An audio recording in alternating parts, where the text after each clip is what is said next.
PA Books is a production of PCN, a nonprofit television network. Listeners like you make our programming possible. To learn more about PCN's mission and to support PCN with a donation, visit PCNTV.com. This link and others can be found in our show notes. We appreciate your support.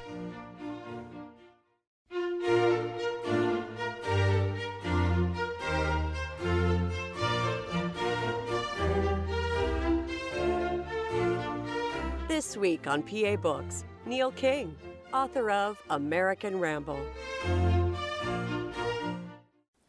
Neil King is the author of American Ramble, A Walk of Memory and Renewal. A lot of traveling that we do today is by car and train. The feeling of speed and motion is so much a part of that. You walked from Washington, D.C. to New York City. How does walking through a landscape change your perspective? You know, it's hard to actually overstate how profoundly different it is. My formula kind of came to be after a few days. Driving is 20 times faster than walking, 60 miles an hour versus 3 miles an hour. But the meaning kind of density is just so much greater than that. It's almost as if the landscapes are different landscapes. So the landscape that you might have driven through in your car at whatever speed and the landscape that the walker is walking through, they're not really the same place. And you know, it really became clear to me soon, day one, day two, after I headed out my door, that I just sort of entered a separate space almost. And it was as it transpired, it became this kind of magical scene between my house. I lived 9 blocks from the east of the U.S. Capitol. I walked out my door, I took a left, I went up, past the Capitol itself, down to say hello to Abraham Lincoln at the Lincoln Memorial. I went up Rock Creek Park directly north. And I just had felt like I had entered into a world that I had traveled many times before, of course, New York, Washington. It's a very crowded corridor, the Acela corridor, et cetera. But my experience turned out to just be profoundly different. And I kind of knew it would, in part because I'd put a lot of thought into it beforehand, and I had a very distinct frame of mind the minute I set out the door. But still, that kind of what I call America at 3 miles an hour, or really our history at 3 miles an hour, is a profoundly different experience, and one I really highly recommend others do in their own, because it's really worthwhile. Now, you comment in the book about how it was there was a time in the past when it was not uncommon for people to go walking to explore and discover things. Of course, famously Alexis de Tocqueville and Right. Charles Dickens, Yep. Henry David Thoreau. Well, why did we lose that? You know why we lost it, basically, is because of the railroad, and I talk about that some in the book, and I took the railroad bed that goes up from Baltimore, well, I caught it a little bit, up to York. And that was one of the earliest railroads built in America. And that was the big shift in global life, really, which is when the steam engine and the railroad upended our sense of speed and therefore our sense of time and proximity and space and everything else. And, we're now way further down the road, and that kind of distancing that I think we're all experiencing from the immediacy of the landscape, and I think the kind of whittling away of what I call the common ground that we all share is one of the forces that I think is a little troubling at the moment in terms of the divisions that you see playing out. And it was one of the things I really wanted to counteract and also just kind of meditate on when I went out the door, because my main intention outside of arriving in New York after a set number of days was to just pay attention. Like, it was an attention exercise where I wasn't going to be looking at my phone. I wasn't going to be listening to podcasts or music. I wasn't going to be distracted by the news. I was just going to pay attention to the story that was being told to me and the people that I met along the way. Now, throughout the book, you talk about different authors and books who were travelers themselves. Was that a long-time interest of yours, or was that part of your research for this journey? It was a little of both. I've always been a huge fan of Thoreau, who you mentioned, or Emerson, or Walt Whitman, or some of our great early writers who were very much of the school of get out, see America, try to understand it from the sort of pedestrian level. But a lot of the reading I did before I set out was Alexis de Tocqueville, Charles Dickens, and hundreds of others who had come to America 1820s, 1830s, new country, not quite clear if it's really going to hold together, huge divisions, language, ethnic, slavery, anti-slavery.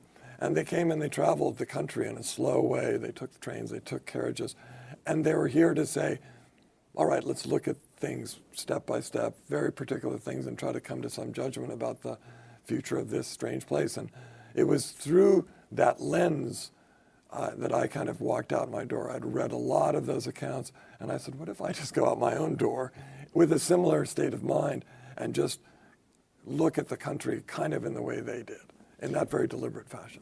Was there a moment where the idea just popped into your head and you're like, I have to do this? What happened there? You know, there was, and it's funny because it really sort of started originally as a joke going back, God, like 10 years ago, where I live on Capitol Hill, and if I want to go to New York, I walk to Union Station, I take the train. Or I get in my car and I take on 95. Or I go to the airport and I fly to LaGuardia. And I said one morning, I was like, wait, what if I just walked? Like, how would a pedestrian fit into all of that? And that led me to doing a lot of research, like, well, how did people used to move back in the day? How did the native population move? What were their trails? What did those consist of? Well, how did how was it moved? What were the postal routes? How did George Washington go to his inauguration, 1789, from Mount Vernon to New York City?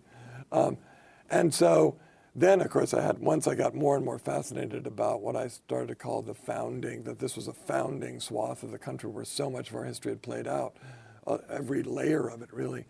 Then it became, well, if I went out my door and went this way, then I would go across the Chesapeake. And thankfully, and any Pennsylvanian should know this, you have to go the Pennsylvania route, because if I'd gone up the Jersey Shore, I would have had the ocean on one side and a limited kind of not so interesting history on my left, essentially, while the route I took, which was to come up into York, across the Mason-Dixon line, across York County, across the Susquehanna, into Lancaster County, you're walking through one of the great areas and regions of incredible experimentation, which continues to this day with the Anabaptists in Lancaster County, and through a state that, starting with William Penn, was based on an experiment, right? Was give us the true sort of huddled masses of persecuted religious minorities from Europe, and let's see what we can make of it. And so it turned out to be a no-brainer that I had to spend most of the time in Pennsylvania, and by far the book is, in large part, a book about Pennsylvania because of that.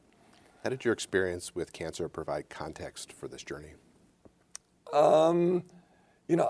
I wouldn't say that I wouldn't have done it had it not been for that. But anyone that might be listening to this that's gone through one of these experiences, might be taken aback a little bit that I would say that I've been thankful for it.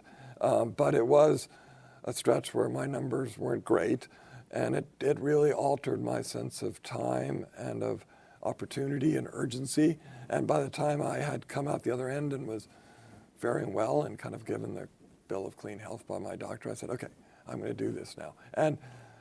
But it wasn't just seizing the moment. I really do think it was going into a venture, an adventure, that I was a changed person that was embarking on it, in part because I just saw matters differently. And in a lot of ways, the book I wrote is kind of a meditation on time and how do any of us individually wrestle with time? How is the things that we memorialize or try to remember, how does time affect those? How do things just collapse and disappear and be forgotten altogether? And a lot of that was animated by my own sort of, brush with death experience, in the sense that I was working on bonus time in a way. Now, you're right about leaving your house and walking a few blocks to the Capitol building. The Capitol, of course, is not just a building, but it's symbolic of so much of America. It's a center of Pierre L'Enfant's design of the city, with the four quadrants being centered there. Was that a conscious choice to kind of to some degree start your journey there? I live so close to it. I really wanted to go in that direction. I really wanted to go down the mall, which is our front yard in some ways as a nation. It just so happens I was originally going to do the walk leaving my house at March 29th, 2020. As we all know, a lot of things happened in March of 2020. The world's shut down. I couldn't have done what I was planning to do.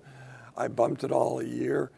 What transpired in that year was this extraordinary stretch, certainly among the most extraordinary that we've witnessed as a nation. COVID, George Floyd's death, the riots and unrest in the cities, the whole question of which statues should we tear down, what is the nature of our history, are we a good people or a bad people, were we founded in slavery or not? All of those questions were questions that I walked out my door to think about. And the Capitol, that we had had the insurrection riots, call it what you will, that had happened there. The whole thing was still encased in fencing. So I walked past it at a very historic moment when the Capitol had been laid siege to, and it was still being protected by troops when I went by it.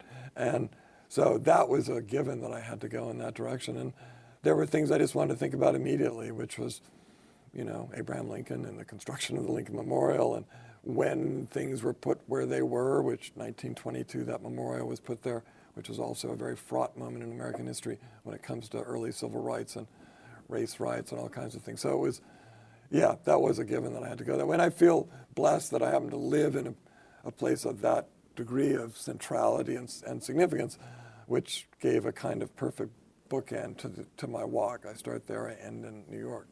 Now, one of the places you stopped early on was the statue of Albert Einstein outside of the National Academy of Sciences. And it's a very delightful statue. He's sitting, kind of lounging, reading a book with this reflective look on his face. So what did you take away from this? That too was a time meditation, because there was a sign there that just talks about the, extraordinary immensity of our galaxy, which is truly beyond our imagining. And Albert Einstein himself did a lot of the real breakthrough thought on us understanding what the nature of time is and how motion itself affects time. And because I was heading off in my own way of motion and through a landscape where I really wanted to think about these elements of time, I wanted to sort of throw that in writing the book, but also while I was on the walk, that kind of, yes, we're wrestling with these things now, either personally or as a nation, but on the other hand, there is this perspective of just the sheer scope of what the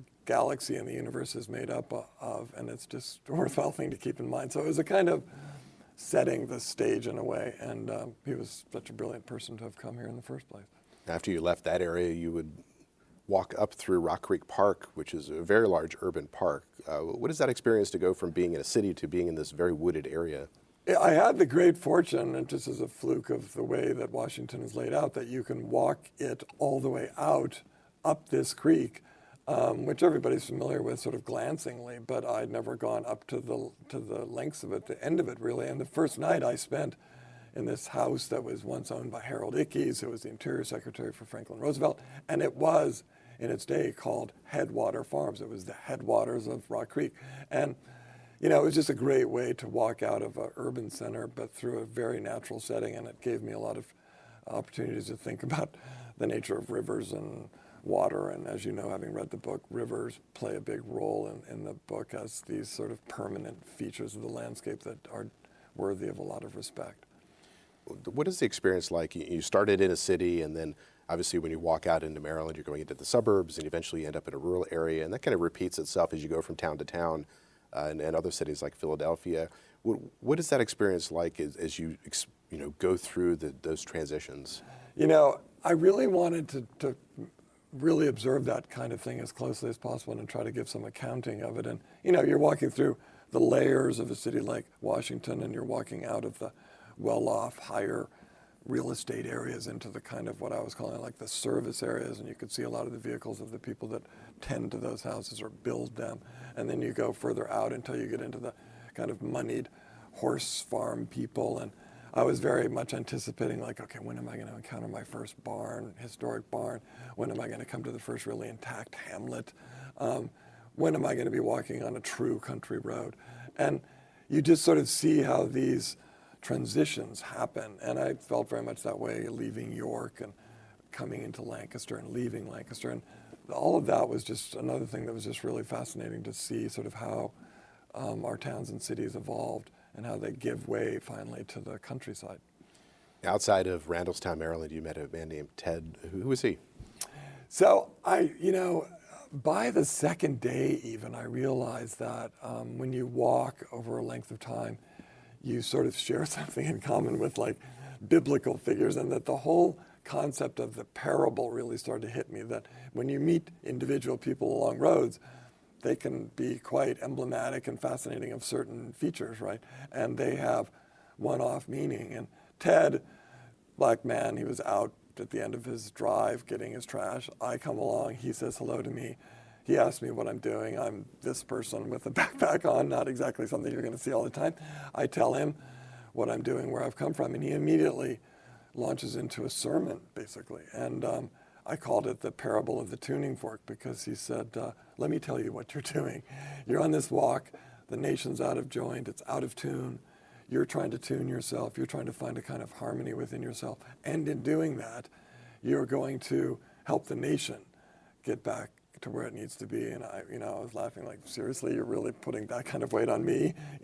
I have to try to get the whole nation in tune by getting myself in tune. And he said, yeah, that's how I see your walk. And it was just a great moment where I felt like somebody was kind of blessing my walk and giving it a certain sort of purpose that he saw anyway. You were a career journalist. How did being a journalist, where you're often paid to observe and see things, how did that affect how you paid attention to things on your journey? The question arises, and others have asked me, like, could just anybody do this walk and have this experience? And I would argue, yes, they could, and we could discuss that. But I don't think just anybody would necessarily go about with the same ease, because I've traveled all over the world. I've reported all over the world. I've been in a lot of strange situations where you're knocking on doors or walking across people's property to ask them questions about uncomfortable things. So that nature of the walk, of encountering strangers, stopping, walking into their barns, kind of intruding maybe even a little bit into their lives, but in a nice, respectful way, is something that comes naturally to me. And the gathering of facts and the recording of conversations, in some fashion after the fact, and keeping notes and all that is something that I've done professionally. So it's something I did quite systematically while I was on the walk. And in a way, I wrote portions of the book even while walking, because I would dictate into my phone thoughts, accounts of a conversation I had just had, and portions of that dictation are literally in the book.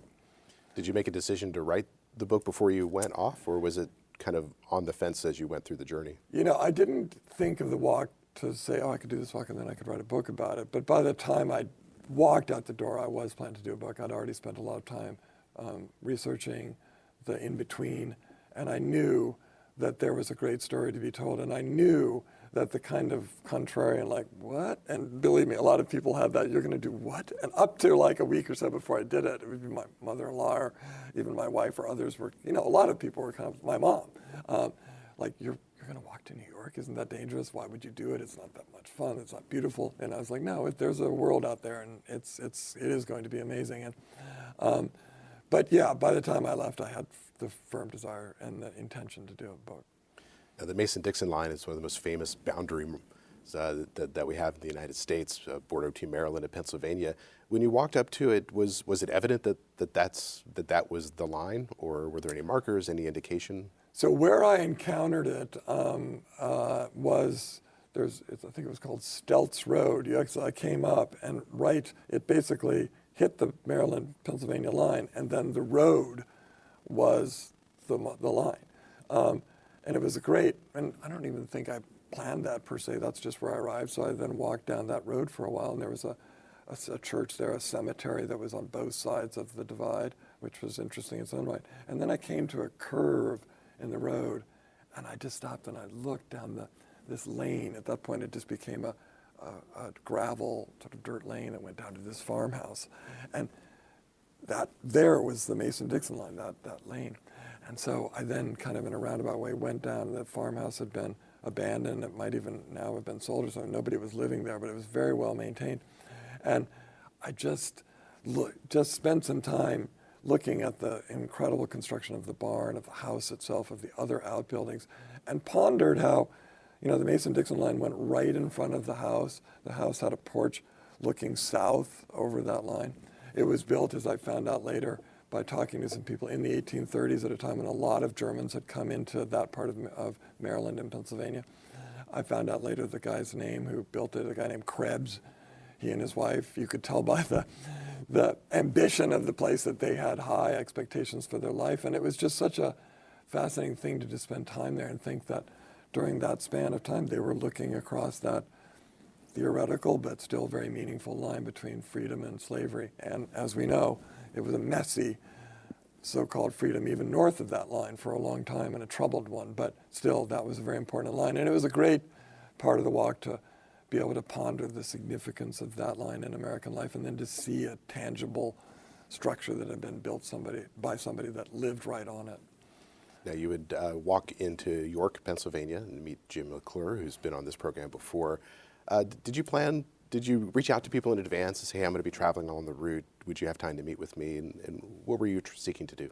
Yeah, I did. I always knew that if I just left the entire walk up to chance and I would meet interesting people just by chance, that it wouldn't happen that way. So yeah, there were people that I reached out to in advance. And in the case of York, it was one of the few places where I paused for a day, and a whole chapter is devoted to York, and I call the chapter The Memory Boom. And it's about Jim. It's about a woman, Samantha Dorm, who's doing really extraordinary work at an all-black cemetery, the Lebanon Cemetery there, basically unearthing not just gravestones and grave markers, but the whole stories of the lives of the blacks who first, moved into York often after slavery, and finding all kinds of aspects of her own past. Jim knows that place as well as anyone who's written many books. And then I also wrote about Michael Helfrich, who's the mayor there, who is a Thomas Paine fanatic and lives in a house that's one of the oldest houses west of Susquehanna. I think it was built in 1738 or something like that. And his whole house is, you walk into it and you are walking into the 18th century. And so York was a really fascinating study of this sort of communal memory boom that's going on in a lot of places now. Now, you write about how you had a telephone conversation with your brother where you say that you had a satori over beer and tacos. What's satori? Satori is a Zen concept of kind of a profound there-ness, enlightenment moment when you're just sort of flooded with some sense of presentness and happiness, ideally. And that was a funny description where I was in a place called Reisterstown, which is actually south of the border in Maryland, and it was pouring rain outside, and I was sitting at a tavern eating some fish tacos and drinking a beer, and I was just overcome by a sense of sheer physical happiness to be there, and almost a kind of sobbing kind of like, oh my God, sort of happiness. And when I called him, we had sort of a long-standing joke about the whole concept of satori and how you can have a word for something that's almost impossible to describe. And he was himself undergoing some bad tribulations with the brain cancer that then took him down later that year. And so it was just a moment that I wanted to share with him. Now, earlier in your life, you had spent some time at a Buddhist monastery in Sri Lanka. So you did do some traveling as a young man. How did you end up there? I took a trip around the world between stints in college. I went for 2 years in Chicago, and then I took a trip around the world, and I went back to school in New York. And so it allowed me, I was out and about for 18 months or something like that, and a portion of it I was, naively thinking I was going to become a Buddhist monk and achieve, nirvana or something in an incredible monastery in Sri Lanka. And as I recount briefly in the book, I was meant to be there and very focused on just these certain things, but I was always out walking, and I left in a bit of frustration, saying, okay, I'm not going to be a monk, and I'm not going to be particularly good at what this requires of me. But there was a kind of irony in that the walk I took then, 26 days on the way to New York, became in a way its own form of meditation and delivered a satori, or more. One of the things you talk about as you're walking on this journey is the idea of micronations, and you name several of them. What did you discover? What did you think you discovered as you were walking through? I did that a little bit tongue-in-cheek, but I do think these things exist. And, if you go back again to the early travelers, they were very aware of, we're now in a German-speaking area of Pennsylvania. We're now in a Quaker settlement area, these, German town and stuff. They were called these things for a reason. And it really is the case, and it's one of the mysterious features of American life, that the imprint of the people that first settled it, and this is very much true in Pennsylvania, New Jersey, even in Wisconsin or Wyoming or wherever it is, even as the flux of people coming and going continues, because we're a very mobile society, that imprint still stands, and it's still a thing. And so when you're walking, and this was, I wasn't tarrying for days and days on end, but when you're walking, you get a pretty refined sense of when you're in one of these places and when you're then leaving them. And, when I was in York, County. I was in one area that had a very distinctly sort of southern feel. It had traded throughout its whole history really largely with Baltimore and related more with that downward into the south perspective, while once you cross over into Lancaster, you're dealing now with a heavily Anabaptist, Amish Mennonite. The way they develop their barns, the way they develop their farms is totally different. And that was a very Philadelphia-looking society, and you still feel that, right? The difference between York and Lancaster to this day is they're very different places. And, when I went on and then got into like Bucks County, and you move into this very English, much more Quaker, kind of proper, and you can feel it in the way the houses are constructed, even in the people you meet. And that's part of the America at 3 miles an hour. You really get that sense of the differences as you go. Now, you also took some time when you were around the Susquehanna River to visit some petroglyphs. Who was your guide, and why did you decide to explore those?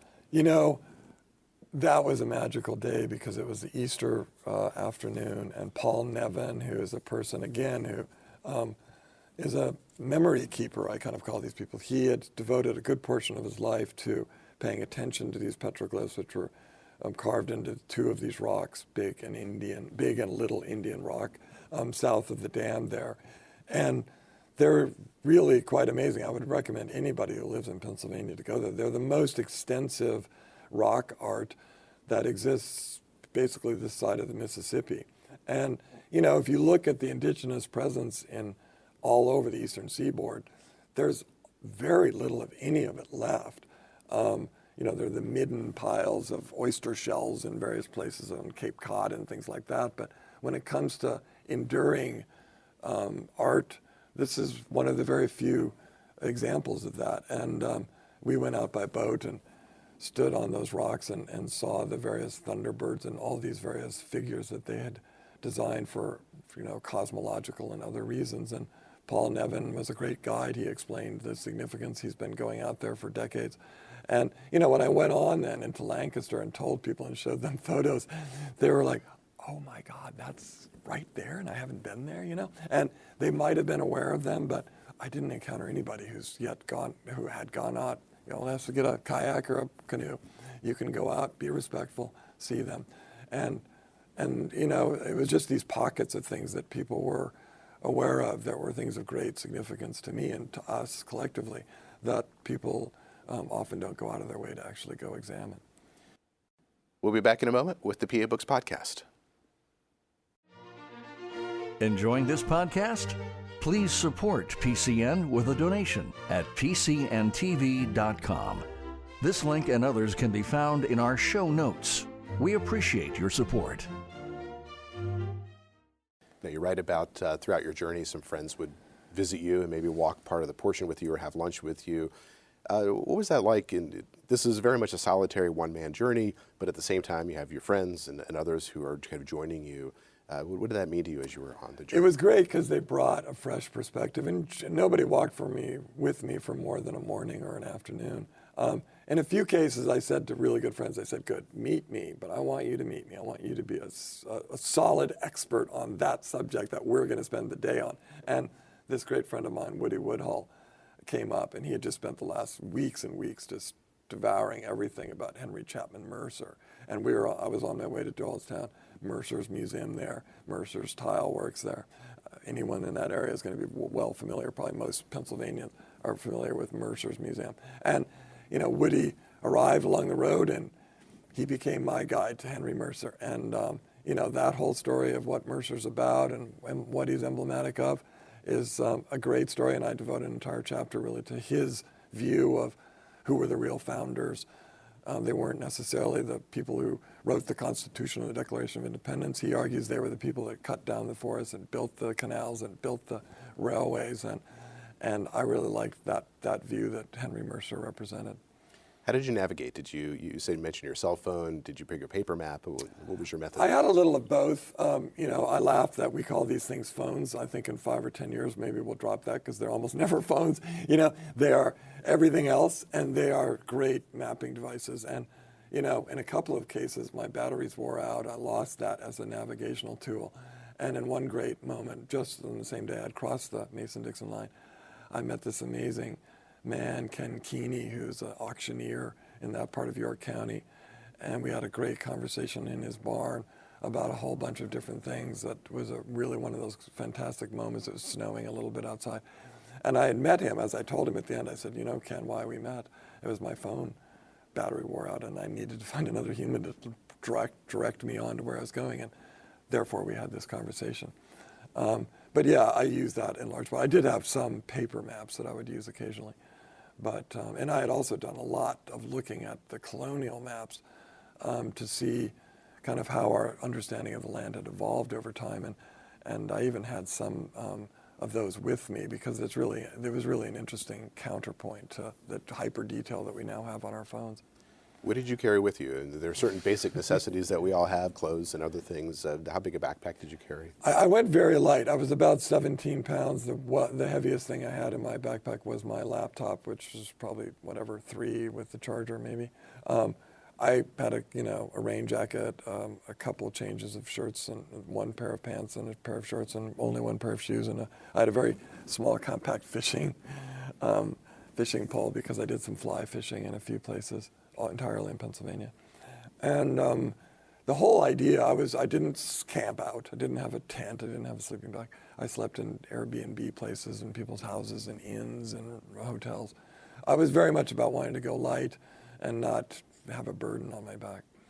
So if we were to join you on your journey, say through Lancaster County, what would you have been seeing and hearing and smelling as you walked through the communities? Well, I mean, Lancaster, I just have to say, was just a godsend and miracle upon miracle in many ways. I mean, I left the city of Lancaster and it just kind of exploded in terms of the magnificence of it. And, anybody who's done the bike trips or walked around Lancaster in that Amish Mennonite area knows that particularly early in the week is when they do laundry and then they put the laundry out on the lines, which is itself just this beautiful thing to see, just blowing in the wind and the different colors. And, and these are people that are out plowing, planting, gardening. They're much more outward, ground-based people. They're not driving around in cars. So you have a lot more interactions with them, as I did.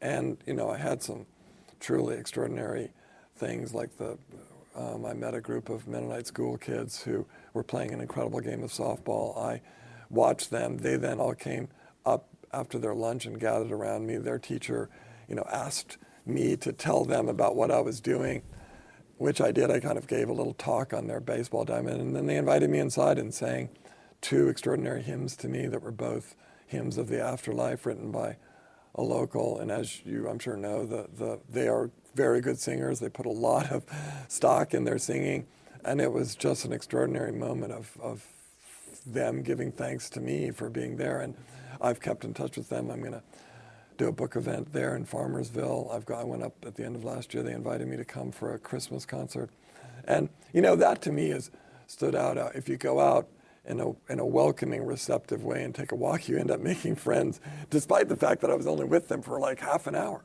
And we created a bond that will endure. I will remain in touch with them probably 10 years from now.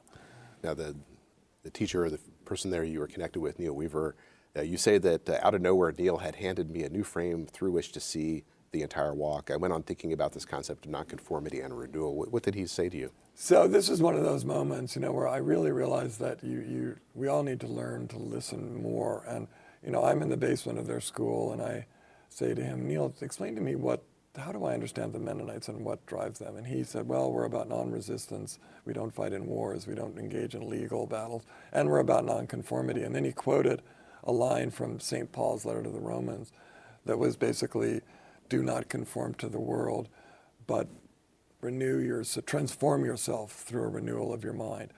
And then he went on, and then I was like, wait a minute, what did you just say? And just repeat that. And he said it again, and then it just was one of these things that kind of clicked in my mind where, the Mennonites, they conform to a lot of their own rules, of course, but in their own inner conformity, they're very much of a non-conforming to everything else around them.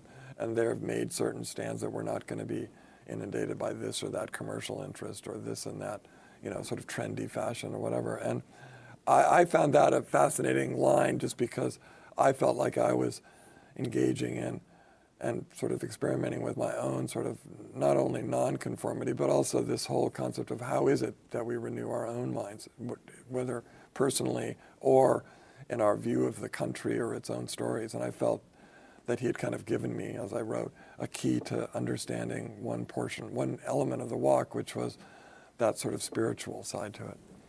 You also took with you a collapsible fishing rod. Did you have a chance to fish along the route? I did, yeah. I fished on French Creek, and then I fished on the way walking from there down from Coventryville on the way to Yellow Springs. There's a creek there that I stopped, and I didn't know. Oh, and I also fished in Valley Forge at Valley Creek, which is really quite amazing. That's a great story of, so much of Pennsylvania's rivers and creeks were devastated by all kinds of things in the Industrial Revolution, that whole period in the late 19th century.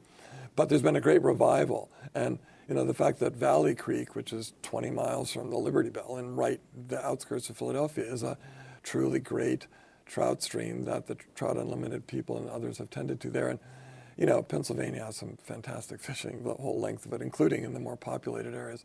So it was a great interlude, and in French Creek, I caught a few small fish, and there were a few times I caught nothing, but it was the experience of just being in the rivers was worth it. How did your body handle the experience of walking? Were you walking every day? Did you ever have a day where you were like, I don't feel like walking today? I did have, I spent 3 nights in Philadelphia. I spent 2 nights in York. I spent 2 nights in Princeton. And in those places, it gave me the chance to reconnoiter a little bit. I had to deal with some other stuff in Philadelphia. I got the chance more to look around there. And I also got to rest up. So, I caught up on my writing, which was also helpful. All in all, anybody who, for instance, goes out on the Appalachian Trail or does one of those really big things, they'll tell you that no matter how much training you do, you're training in the doing it. And so my first few days where I really went, my first day was like 26 miles, and the next day was like 20. Those days were hard. But I got better at it as I went, and it became less of an issue. And the mileage also shortened a bit. I did about an average of 14 miles a day, something like that, all told. Did you have a set destination each day? I did, yeah, and that was helpful. I without exception, I knew pretty much without exception where I was going to spend the night that night. And so it was, okay, I got to go from here to this place. And in terms of what happens in between, we'll see, and I will have ample time to fool around or pause at a river or whatever. But that destination was an important thing, in large part because I really did want to sleep in places where I could recharge myself and my phone and my everything else. Now, you've talked about some of the people that you met who were clearly meaningful to you along the route that you wrote. Did you find people suspicious of some man walking down the street? Not really. There was a whole, speaking of parables, kind of parable moment early on where I run out of water, and I met a guy, and I asked if he knew where I could get any water. He was right in front of his house.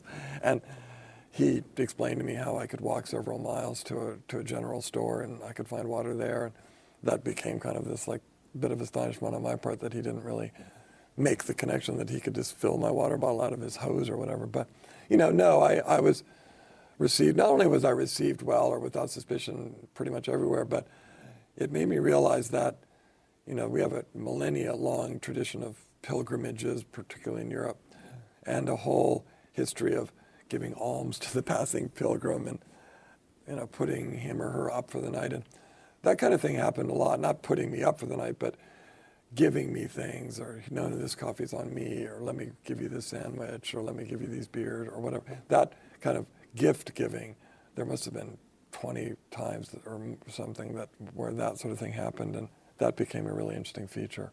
Now, you write about how pilgrims to Rome or to Jerusalem would often carry objects with them. Did you carry anything special with you? I had this coin that a friend had given me years ago that's called a tetradrachm, and it's a silver Roman coin from 400 BC. No, sorry, Athenian, from Athens, and it's a beautiful thing, and this was sort of the currency of the Mediterranean at that time, and so this was a coin that had traveled all over the Mediterranean. Probably it was rather worn, and so I decided to pocket that and bring it with me. So there was several times that we'd be in some place that we would consider to be old, some house built in 1750 or whatever, and I'd say, I have something on me that's considerably older. And they would say, what? And I would show it to them, and they'd say, oh my God, 400 BC. it shows how our old things aren't quite that old by comparison to other people's old things. Now, we talked earlier about rivers. You left D.C. by walking up Rock Creek, but you also have to cross rivers, so you cross the Susquehanna. Was that a special moment when you were crossing rivers? Did you put thought in, hey, how do I really want to do this? I did. I put a lot of, for one, part of the freedom I granted myself from the outset, if you can call it that, is that I was going to be awed and astonished by things that we might blaze across in our car 1,000 times, and it's just a given part of the landscape. And the Susquehanna River is worthy of pausing over. It's something like, I think, the 5th oldest river in the world. It's the history of it, the sort of meaning, the significance it's had as a long-time frontier, a time when there weren't bridges, when you had to come and get across by ferry or whatever, is a long storied history. And so when I got to these rivers, I made a thing of it. I spent time there. I didn't swim in them per se, but I would put my feet in them. And in that case, I walked across the Susquehanna, because there's that great bridge that goes across from Wrightsville to Columbia. And then the Delaware, I had really, of course, no choice but to cross where Washington had. So a friend came down from New York and he brought a couple of kayaks, and we kayaked across at Washington's Crossing, which was a fantastic moment in the walk, and a moment I love in the book. And that whole meditation on, what is that crossing? What was it actually like for Washington to have done it versus the kind of mythology of what's in most of our minds from a painting and so on. So I had great fun in crossing the rivers. Also, I got a guy to take me across the Hudson by boat into Manhattan. I went exactly where Washington and all the colonials had come across in their, going back and forth. There was a very distinct way that they used to do it in those days. So all that stuff was very meaningful.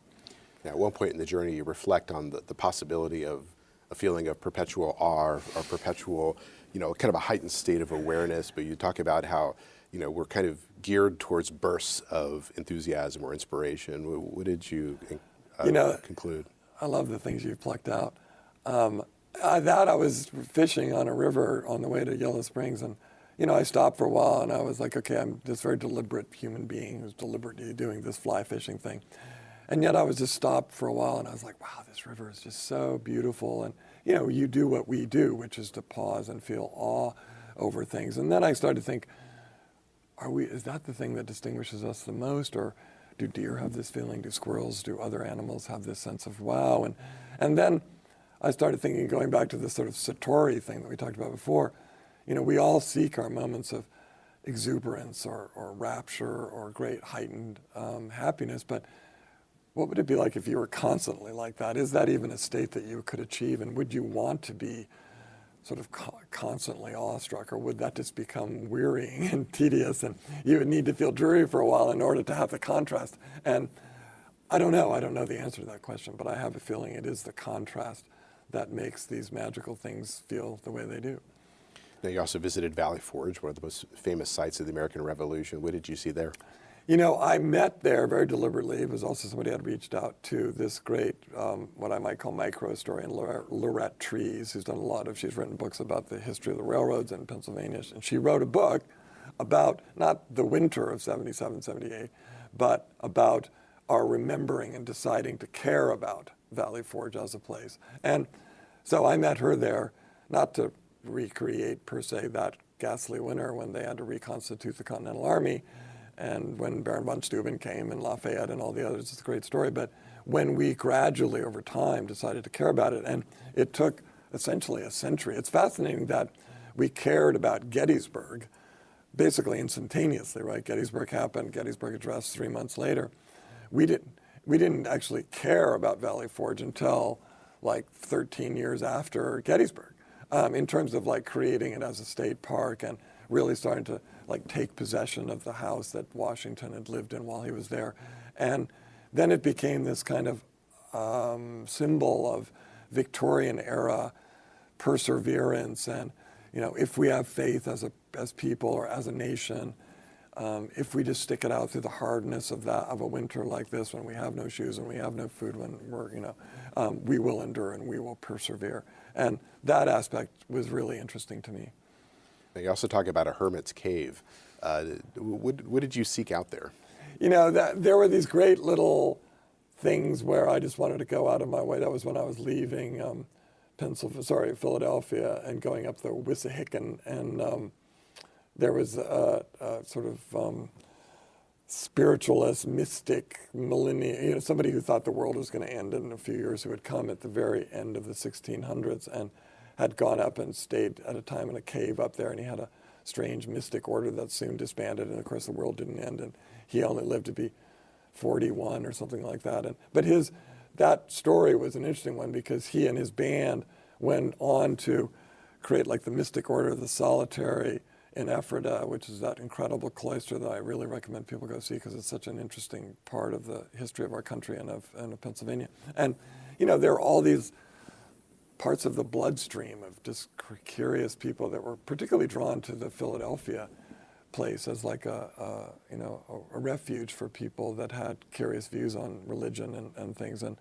that story was great. And then from there, I walked on to Benjamin Lay, and where he had also lived in a cave for a while, and the whole story of the, hunchback Quaker abolitionist, who was such a great figure in early America, and I think one of the sort of foundational, obstreperous loudmouths about we need to end this institution of slavery now. And he really convinced the Quakers to become the force that they did, which was like the first real force within American life to end the thing. And, it really points to the centrality of the role of Pennsylvania itself, which is something I hadn't really fully understood until I walked through it. It's called the Keystone State for a reason. And that kind of hinge north-south brokering role that Pennsylvania has played, but also I really think this kind of moral cooling off and consideration granting thing that the Mennonites, the Amish, the Quakers, and so many others that really founded early Pennsylvania played that really fundamental role, I think, in the kind of creating of the national identity from north to south that was so important. Now you go into Philadelphia, you're there for a few days. Now, of course, we talked about leaving Washington, D.C. and moving into more rural areas. Now you're moving from these rural areas, moving into another major city. Did the speed of life change? Did your perception of things change as you go into the city? Yeah, and I always had to wrestle with how am I going to deal with Philadelphia, which is this incredibly deep and rich and really complex history up to this moment right now, and is, a sprawling place. And so, I'm sure a lot of Philadelphians were kind of like, what, this is how you dealt with Philadelphia? But I had an obsession with the Eastern State Penitentiary, because the thing, when so many people like de Tocqueville, a lot of people don't know, but when he came to the United States and later wrote Democracy in America, what he actually came for was to study our prison system. And Eastern State Penitentiary, a Quaker prison just recently opened, was like a beacon for a lot of travelers that came to the United States. They wanted to see the Americans. They're doing new forms of imprisonment. Let's see what they're doing. And so I was fascinated by that story, and I really wanted to go and spend some time there for a bunch of reasons. And so that was my kind of entry point into Philadelphia. And then I spent the other half of that chapter going around with this great cartoonist who, I spent a lot of time as a cartoonist in Philadelphia, Signe Wilkinson. And she took me to this Quaker meeting house where James Turrell, the light and space artist, had done this great installation there.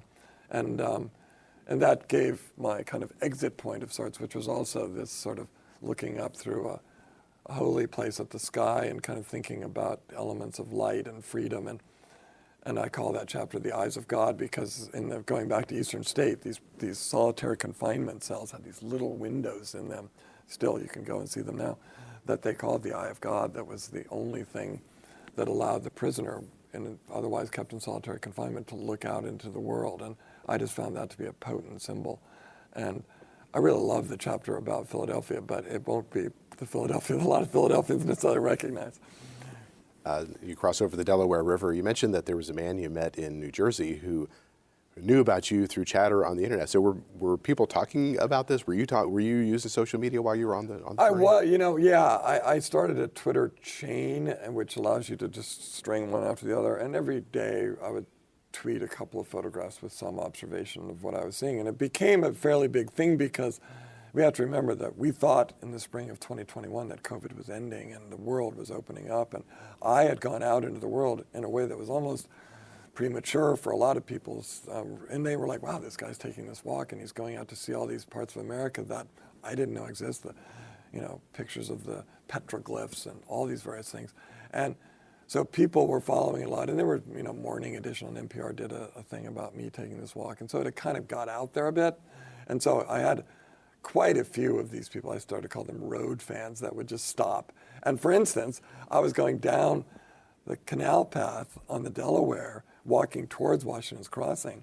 And this young man was walking the other way, and he was on his phone. He said, oh, I got to go. And he put his phone down. He said, are you that guy who's walking to New York?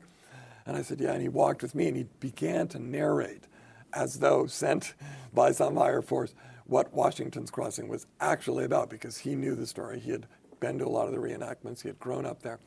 And it was so fantastic, because it allowed me to be informed, and also in terms of writing the book, to have him tell readers what that crossing was really like. And he was so good at setting the stage. So those people that popped up out of nowhere were really great feature of the walk. And one of the sites you visited in New Jersey was the Edgeboro landfill. Why landfill? That also was one of those great things where I had been driving down a month before from New York back to D.C., just along the Jersey Turnpike. And I looked over and I saw, if you keep your eyes open, they're incredible. When I drove down today, down from New York, I passed a whole bunch of these landfills, and they're everywhere. We have to have a place to put our stuff, right? So we're building these mountains. And the Edgeboro landfill, which is in Middlesex County, New Jersey, is a structure that we are actively building right now. And it's one of the highest mountains, if you can call it that, along that stretch of I-95. And so I sent them a note saying, I'm on this walk, I'd love to summit your landfill and see it and understand how you do it. And they said, by all means, yeah, come. And so they took me up. And it was from that promontory that I got my first distant, hazy glimpse of Manhattan, about 36 miles away.